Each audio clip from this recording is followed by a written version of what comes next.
नीति किस तरह की, आखिर क्या मुद्दे हैं, क्या बात है? ये गरीबों को वोट से वंचित करने की कोशिश है और रेटिना का फोटो लिया जाता है।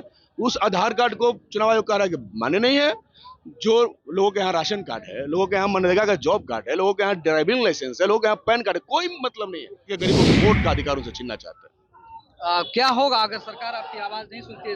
सरकार को तो सुनना ही पड़ता है गुरु। दुनिया में ऐसी कोई सरकार नहीं हुई जो नहीं सुनी।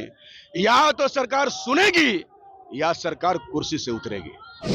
नमस्कार, मेरा नाम संदीप कुमार है और आप देख रहे हैं न्यूज फॉर नेशन। दरअसल सरकार के मतदाता विशेष गहन पुनरीक्षण के तहत तमाम विपक्षी दल जो है सरकार को घेरने के लिए 9 जुलाई को बिहार बंद का ऐलान करती है। और अब अभी मैं बक्सर के ज्योति चौक पे मौजूद हूँ और आप देख सकते हैं यहाँ की तस्वीर, किस तरह से तमाम विपक्षी दल के जो नेता हैं, चाहे वो कांग्रेस को हो, भाकपा माले हो या आरजेडी हो, वो तमाम, चाहे वीआईपी हो, वो तमाम विपक्षी दल के जो नेता हैं वो इस ज्योति चौक पर अभी मौजूद हैं और सरकार के खिलाफ जमकर नारेबाजी कर रहे हैं। अभी हमारे साथ डुमराव के भाकपा माले से विधायक हैं अजीत कुशवाहा जी, हम उनसे बात करेंगे और समझेंगे कि सरकार की ये नीति किस तरह की, आखिर क्या मुद्दे हैं, क्या बात है? ये गरीबों को वोट से वंचित करने की कोशिश है।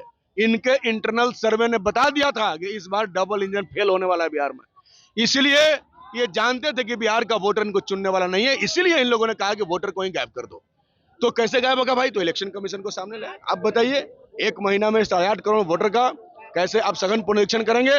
पहले से जो वैध दस्तावेज है उसको मान नहीं रहे। पहले पूरे देश के नागरिकों से कहा गया आधार कार्ड बनवा लो, आधार कार्ड नहीं बनवाओगे तो सिम कार्ड नहीं मिलेगा, आधार कार्ड नहीं बनाओगे तो बैंक में खाता नहीं खुलेगा, आधार कार्ड नहीं बनाओगे तो स्कूल में नाम नहीं लिखाएगा, आधार कार्ड नहीं बनाओगे तो जहाज में यात्रा नहीं करोगे, स्टेशन पर जाना है तो आधार कार्ड, टिकट कटाना है तो आधार कार्ड। और वो आधार कार्ड जिसमें 5 अंगुरी और रेटिना का फोटो लिया जाता है, उस आधार कार्ड को चुनाव आयोग कह रहा है कि मान्य नहीं है।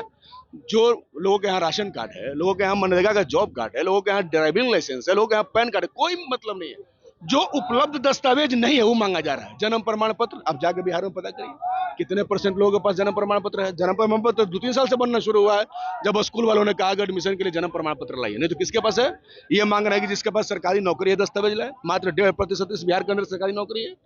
ये कह रहे हैं कि जाति आवासीय लाइए। जाति आवासीय कौन रखता है भाई? वो तो जब समय आता है तो आदमी बनाता है। तो इन लोगों ने एक बार फिर जैसे नोटबंदी में लाइन लगा दिया, वो सही इस बार वोटबंदी करके सबको लाइन में लगा दिया। गरीबों को पीसने के लिए, अंचलों में लूटने के लिए इन लोगों ने बर्बाद और परेशान कर दिया है। हम इसके खिलाफ हैं।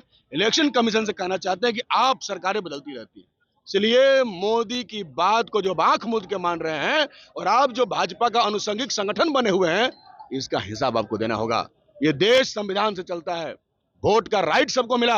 इलेक्शन कमीशन के पास ये अधिकार नहीं है कि वो देश के नागरिकों से नागरिकता का आधार मांगे। उसको नागरिकता चेक करने का कोई अधिकार नहीं है। लेकिन अपने अधिकारों से इतर वो राज्य भर के नागरिकों को तंगो तबाह कर दिया। हम राज्य के नागरिकों के पक्ष में खड़े हैं, उन लाखों करोड़ों गरीबों के साथ खड़े हैं जिनका वोट काटने की साजिश हो रही है। डॉक्टर अम्बेडकर ने गरीब और अमीर सबको एक वोट का अधिकार दिया और आज ये लोग इस देश के संविधान और लोकतंत्र को बर्बाद करके गरीबों के वोट का अधिकार उनसे छीनना चाहते हैं। क्या होगा अगर सरकार आपकी आवाज नहीं सुनती? सरकार को तो सुनना ही पड़ता है गुरु। दुनिया में ऐसी कोई सरकार नहीं हुई जो नहीं सुनी। या तो सरकार सुनेगी या सरकार कुर्सी से उतरेगी। दोनों में से अब एक ही काम होगा। जैसा कि देख सकते हैं, ये डुमराव के भाकपा माले के विधायक अजीत कुशवाहा जी थे, जिन्होंने कहा या तो सरकार सुनेगी, नहीं तो सरकार जो है कुर्सी से उतरेगी।